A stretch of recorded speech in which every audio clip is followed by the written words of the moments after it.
have not one, but two members of the Browns defense with me.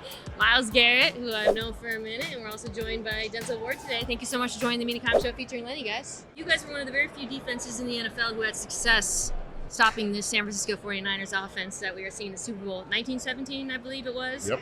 I was wondering if you could speak to what you did. What were some of the key adjustments or the aspects of the game plan that you thought might bear out in the future? So it's not just like, well, we have Myles Garrett and Denzel Ward. Like, I want to know, beyond the talent and obviously the pass rush being so good and the coverage being so sticky, is there anything that you did in that game that you think is particularly important to stopping this offense? I know Schwartz talked about having Ashley on the sideline because he was going to have the DBs playing man all day, making sure that there were no easy throws because those guys make a lot of yards just run after catch. Having a lot of space, them being a little bit fearful of manning up, but we don't have that fear. We got guys who can do that, but also making it paramount that we get pressure on them, get them off the spot, and winning with our front too. Those D tackles had to make sure he couldn't step up and into throws, and working as a DNs with the DTs, making sure if we're running the game, someone's coming down the middle and applying pressure, getting, batting some passes down, just getting them frustrated and get them off the spot. Would you say that's specific? I have noticed Purdy does get some passes batted. He's obviously a little diminutive size-wise. So would you say that's kind of like a key top line for a defensive line going up against him? Absolutely. I mean, he's shown that, especially last game, that he will lead the pocket and try to push it down the field with his legs. But I think he's, if he sticks in the pocket and he's not able to really step into it and generate a lot of force, you can get a lot of bad balls. And on your end? Yeah, just same thing you're saying. That rushing coverage just works together. And I think that's what we were able to do in our game. Like, our coach told us, like, this is going to probably be our highest percentage of man-to-man that we're going to be playing all season. And I think that's just knowing your personnel and who you have and being able to play to that personnel. But, I mean, Myles and all those guys, they're able to get pressure up in the interior on the edge.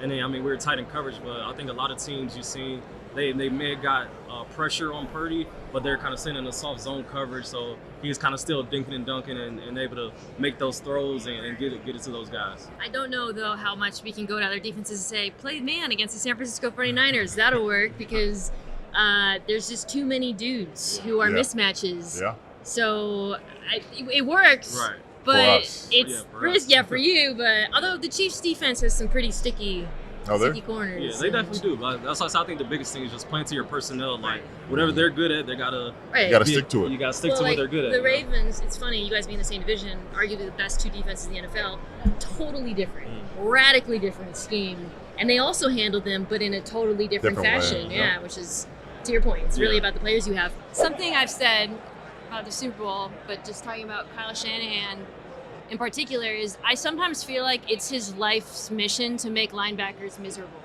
to just put you guys in a torture chamber. I was wondering if you could talk about why his offense is so challenging for linebackers specifically to play. So first of all, you gonna thank people first now. So like when you first see, hey, all right, so boom, we like, all right, we playing the 49ers. And you look at it, you like, all right, bet. We gotta stop Debo. Then you're like, as a linebacker, first person come to mind, Christian McCaffrey.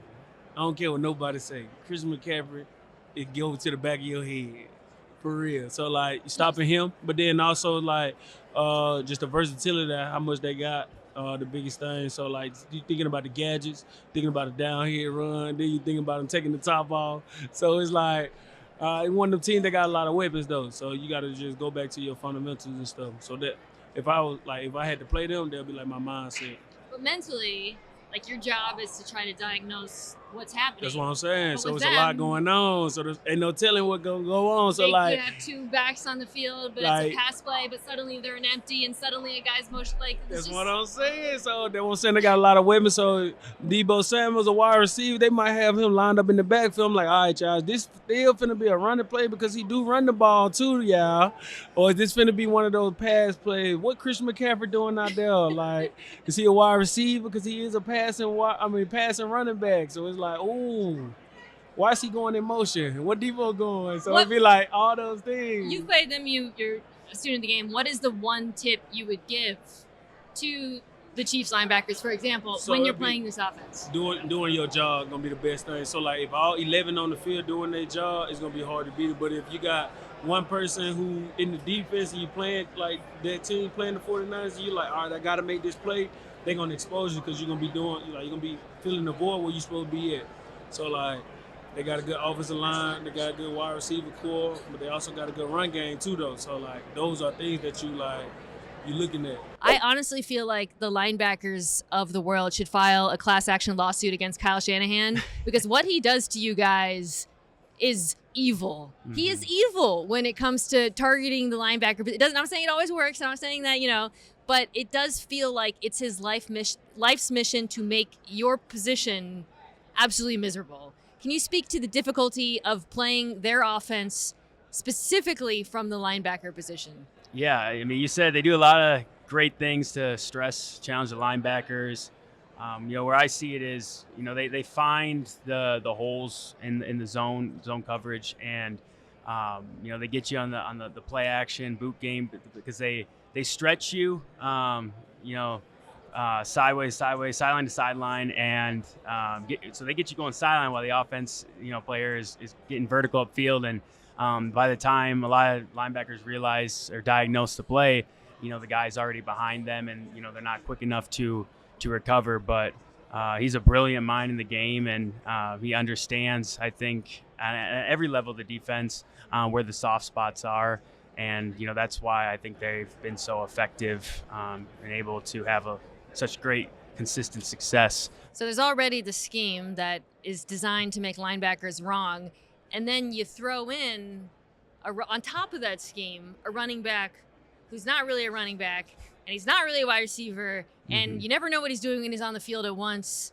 What is it like, again, from a linebacker's point of view, seeing a player like Christian McCaffrey used the way he is, which is to say, who the hell knows? It provides a lot of challenges, makes a linebacker's day, tough. It's a nightmare because, whenever you can get a guy that's effective in the rushing game and the passing game, it just opens up problems for a defense. And honestly, like it's a mismatch for linebackers, especially if you got to start calling man coverage, or you want to get some pressure and run some man pressures, fire zone pressures. Like it's going to cause those mismatches. But then even when you want to get softer and play in zone, like we always talk about never let a check down go for a first down, and a guy like Christian McCaffrey, he's able to do that where, there's nothing there, take what the defense give you, and, Brock Purdy will check it down to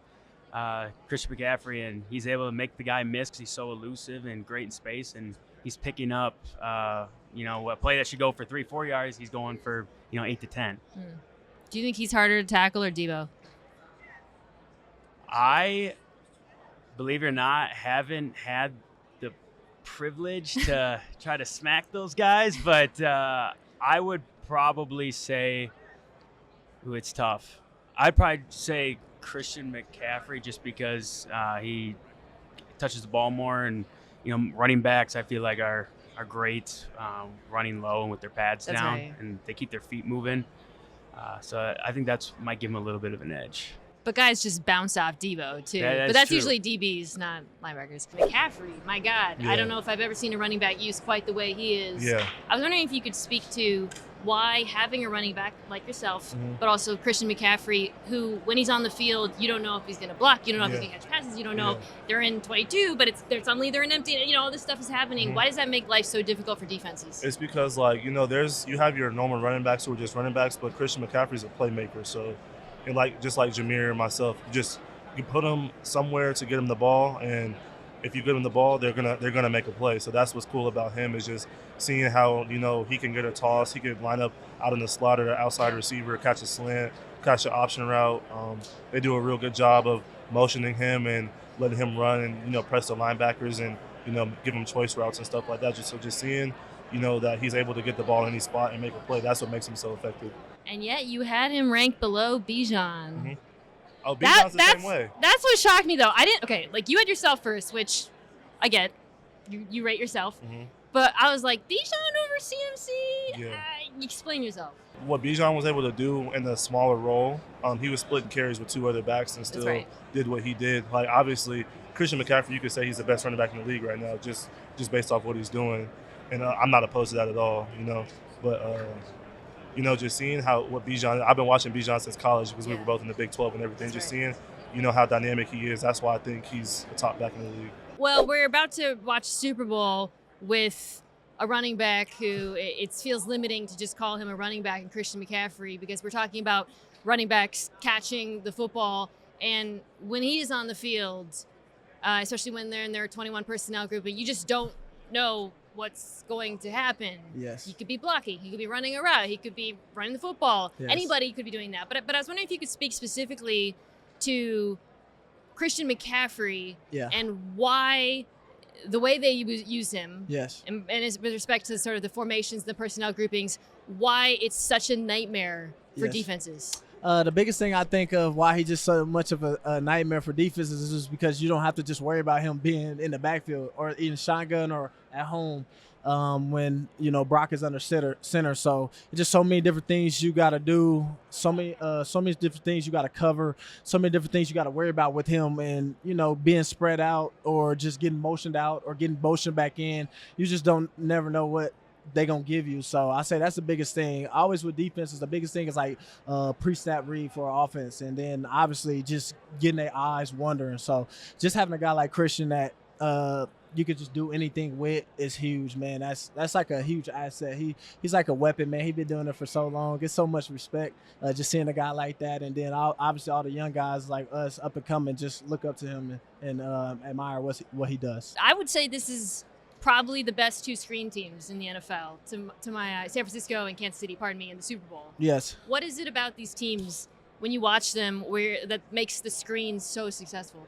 I think the biggest thing, and they just give off a certain look, or give off a certain thing that they're going to go this way, and they obviously go the opposite. A lot of it goes into the defense that you play to, how aggressive they are and things like that. I believe, too, when Houston played Cleveland was so aggressive that Houston did a good job of certain little screens or certain little just with the tight end, and he scored went for like 60-something yards or like 50-something yards, or just the bluff, the end, and then just get out. But it was all designed. So I say that's the biggest thing, man. Both of these coaches do a good job of just setting things up, understanding what they want to do and the point they're trying to get across. And a lot of guys do their job of just selling a certain thing, and then they got a lot of playmakers on both sides, and they get out in space, and it's tough. I assume you got the San Francisco 49ers. What is the number one reason why you think they'll win this game? It's going to come down to defense. If we can somehow get him off rhythm where, Travis Kelce is not a big factor. The running back, Pacheco, he runs real hard. We've got to be able to contain him and those receivers. So it's going to come down to defense.